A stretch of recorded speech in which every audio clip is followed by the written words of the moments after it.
So the next step is to cut a 14 or a 14-inch background square of the background fabric which will form the square, not the background fabric which will be part of the circle. But this is the square part that will form your completed block. So you want to cut a 14-inch square and fold it in half, and then fold it in half the other way so you've got the quarter sections marked. And the next thing you're going to do is take this circle that you have carefully worked out, you've carefully traced, and you've transferred all of the markings, and you're going to place that in the centre, and these 1/4 inch markers will help you to do that. I'm just going to make sure that I'm on the centre line there, both ways. So there we go. So now you'll see with the freezer paper that the shiny side is down onto the fabric, and you're going to use this again, so don't worry about it. And you need your iron set at a kind of wool setting and with no steam to iron this on.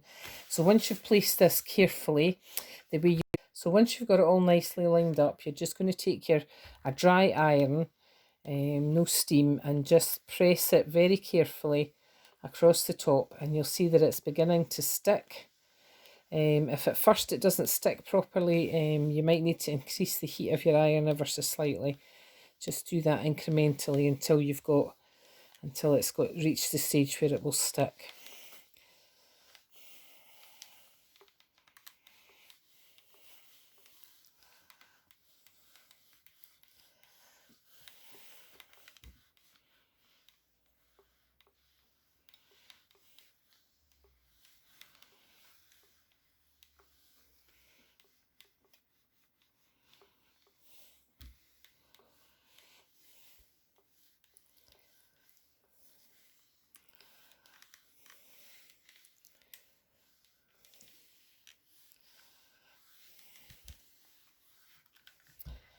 Now that's all stuck pretty much, and then what you're going to do is you're going to trace around the circle here, just around the outside edge onto the fabric, and then you're going to mark all these points. Just put a little mark where the points are.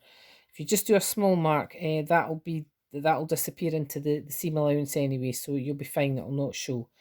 Okay, so I've now marked the circle and I've marked all the little points, and I'm just going to peel this off of here, and I will be left with this intact for now, and this square which has all the markings which you will need later on.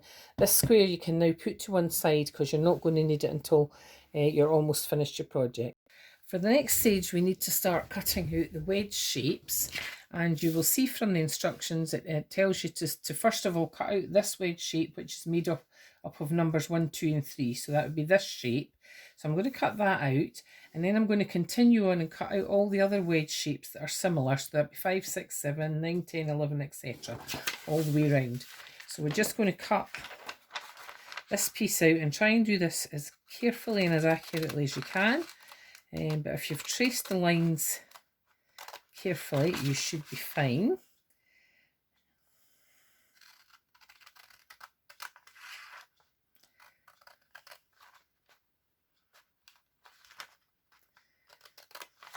And we want to leave all these other points intact for now. So it's all these wedge shapes all the way around.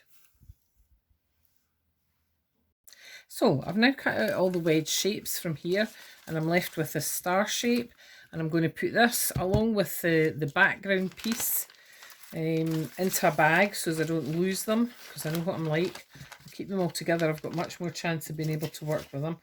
And these are all the wedge shapes that I've cut out, and I'm going to be starting with this one. So without further, I'm going to put these into the bag so I don't lose them. So without further ado, we've spent enough time playing with paper, let's go to fabric. Oh, and one last thing I should have mentioned is that you need to cut these templates out from template plastic. So you just need one of each of those, and you'll be using them to trace round and cut your fabric.